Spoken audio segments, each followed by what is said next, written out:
सो hi guys, मैं हूँ चिन्मय चिपळूणकर। अभी हम आज है 2 जून एंड अभी हम कोशिश करेंगे ये अगले वीक जो मार्केट कैसा रहेगा उसका सेंटिमेंट जानने की और मार्केट को बेसिकली प्रेडिक्ट करने की कि कहाँ तक जा सकता है, ऊपर के लेवल्स तक और नीचे के लेवल्स हम मार्क करेंगे। तो before we come to the chart there are 6 to 7 parameters जो हुए आजकल recently that can hamper or that can provoke the market to reach the new highs. So अगर वो हम देख लेते हैं तो फर्स्ट इज द FIIs का बाइंग। तो देखिए FIIs बहुत लंबे टाइम तक सेल कर रहे थे अपने positions. Now they have started buying the positions, they have started holding up Indian stocks, which means their perception or the sentiments towards Indian markets is now changing। तो ये पहले एक फियर था इलेक्शन के रिलेटेड कि पता नहीं था कौन आएगा, मिक्स गवर्नमेंट होगी, अनस्टेबल होगी, बहुत बहुत कन्फ्यूजन था इंडियन स्टॉक मार्केट में ड्यू टू द इलेक्शन। तो इसलिए द FIIs जिनके पास बहुत बड़ा पैसा रहता है they are trying to be in the safer hands. So they were selling or exiting the position, but now they have started buying it again. The second is DIA, they're domestic institutional investors, which are the mutual funds and the top rich people who offer brokering services etc. for their partners or the clients. So they are also continuously buying the Indian stocks. So ये दो चीज़ें बहुत बहुत ज़्यादा positive है sentiments wise और also for the retailers. As herd mentality के कारण भी retailers try to follow the big players. So ये दो चीज़ें हो गई। थर्ड है अमेरिकन मार्केट में तेज़ी। अगर आप देखोगे फ्राइडे को अमेरिकन मार्केट में बहुत ज़्यादा तेज़ी आई थी।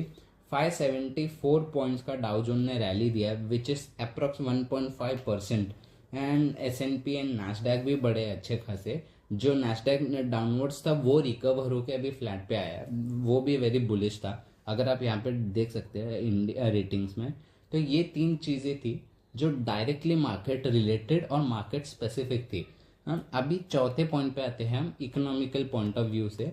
अगर इंडिया का Q4 GDP का डेटा आया which is 8.2%, which is the highest. ये सारे चीज़ें देखिए, अगर आप लाइन में हो रहे हैं, आप क्रोनोलॉजी समझिए, ये ऑल आर बीन प्लेस्ड और बाय फ्लूक और by strategically I don't know, but all have positive have came at the same point which is the big next thing for Indian market. So this week is very important. तो ये हो गया fourth point कि India का GDP data is extremely high 8.2%। अभी हम बात करते हैं पॉलिटिकल पॉइंट ऑफ व्यू से। पॉलिटिकल पॉइंट ऑफ व्यू से देखिए, जो एग्जिट पोल का रिजल्ट्स आ चुका है ये हम सबको मालूम है। तो अगर हम देखेंगे तो NDA that is the BJP led alliance, अगर आप सारे फोरकास्ट और एनालिस्ट का एग्जिट पोल का प्रेडिक्शंस देखोगे तो सबका बेसिकली 360 to 410 के बीच में है ये डेटा। सो अगर हम इनका एवरेज भी पकड़ ले तो like the short term average 370 to 380 seats हम BJP को आते वक्त देख रहे हैं। तो ये जो स्पेशली है टुडेज चाणक्य, अगर इसके 2009, 14 एंड 19 का डेटा चेक किया था तो ऑलमोस्ट जो एग्जिट पोल और जो रियल रिजल्ट्स है ये टुडेज चाणक्य का एकदम एक्यूरेट है। 3-4 सीट्स ऊपर नीचे था, तो वो आप चेक कर सकते हैं गूगल पे जाके।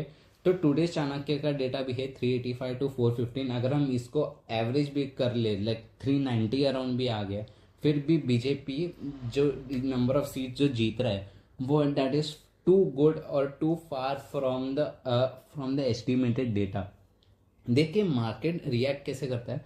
अगर मार्केट को पहले से पता था कि BJP आएगा या फिर मेजॉरिटी लोगों को पता था BJP आएगा, पर क्या वो एक्सपेक्टेड नंबर ऑफ सीट्स से ज़्यादा आता है या कम आता है, उस पर सारा गेम था।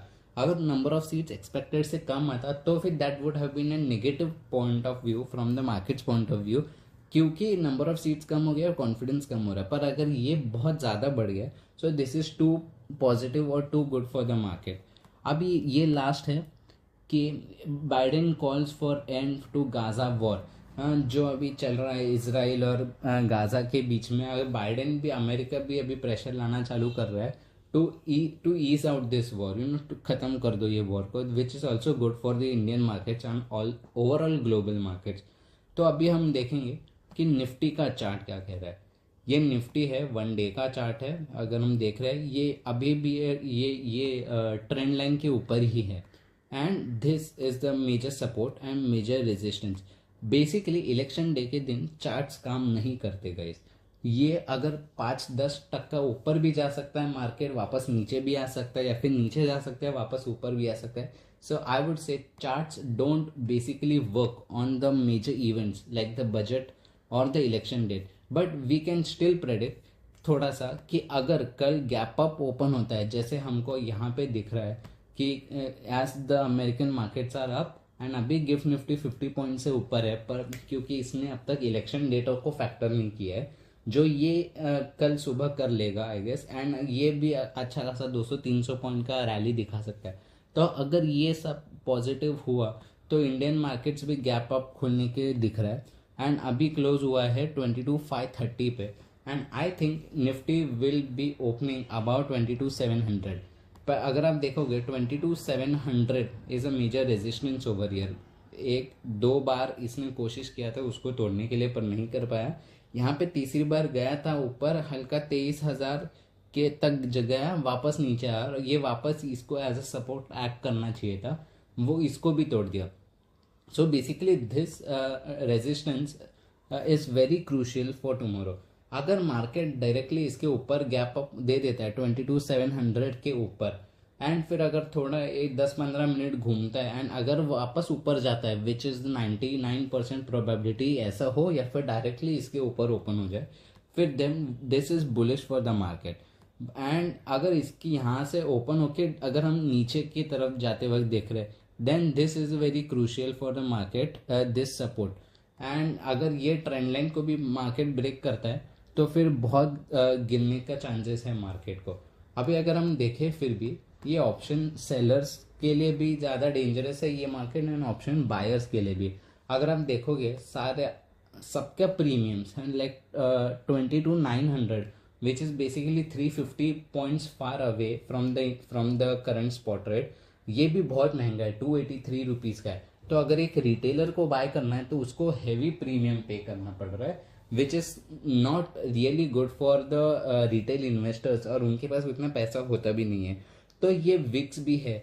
आई थिंक अभी ये जो विक्स 24 अराउंड जो ट्रेड कर रहा है, ये basically VIX is the volatility index की कितना वोलेटाइल है मार्केट। अभी इलेक्शंस के कारण ये 24 है, एंड आई गेस कल ये क्रैश हो सकता है। अगर ये विक्स क्रैश हो गया, थोड़ा टाइम स्पेंड कर दिया मार्केट ने, तो बेसिकली ये सबका प्रीमियम्स कम होते हुए हम देख सकते हैं।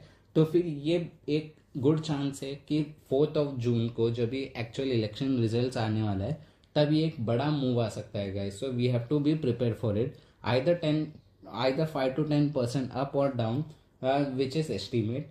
सो आई होप ये हम सब ने देख लिया हो, और as I don't give any call tips guys, this is only for the educational purpose and I am sharing my views on it to all. So please, I am not responsible for your losses or the profits you make. Take advice from your investment advisor or a financial advisor, and also if you are trading, use stop losses guys. This is very volatile market. It can blow up your account or make your account into 10 times. So that is how you trade. So yeah, this was my view for the next week guys. Hope हम सब profit में रहेंगे. Thank you so much.